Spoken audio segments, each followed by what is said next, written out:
Umar radiallahu anhu says, when Abu Bakr became Khalifa, this is extremely beautiful by the way. I want you to actually put yourself in Medina right now. You live there, Abu Bakr is the Khalifa. He leads the Salah, he leads the prayer. He said every day after Fajr, Abu Bakr radiallahu anhu would go in an opposite direction of his house and he would go deep into the desert. I was very curious, right? What does he do out there? So Umar radiallahu anhu said, I'd watch him every single day. He'd go to Salat al-Fajr and then Abu Bakr does not return home. He just walks far away into the desert. So he said, every day I'd wonder, ila ayna yakhruj? Where does he go? Where does he go? Where does he go? He said, one day I said to myself, la atba'an. That's it. I'm gonna go follow him and find out what he's doing. I just can't get over this curiosity of mine.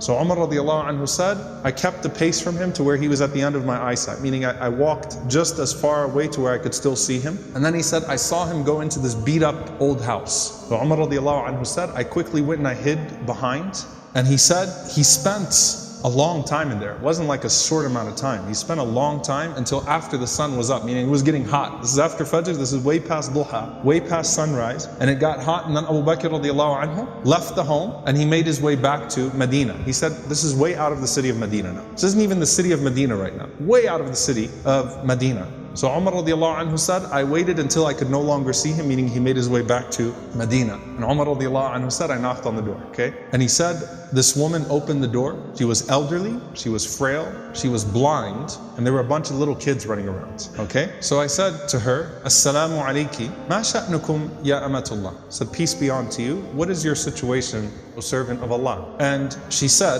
that I am a blind woman, and I have no one to take care of me, and I also have these orphans with me. You know, and the implication, Allahu Alam, her kids died, left behind, these are her grandchildren, or these were orphans. Somehow, it's her, and it's some orphan children. And she says, I have no one to take care of me, and these orphans. Umar radiallahu anhu said, who is that visitor that comes to you every single day? The answer, she says, I don't know who he is. La yuthkar li ismuhu abada. He never once shared his name with me.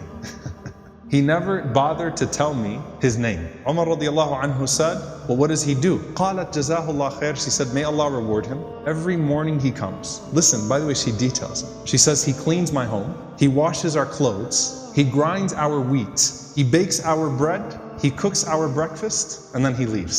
Subhanallah, think about that. If this was the only narration we had about Abu Bakr, it's incredible.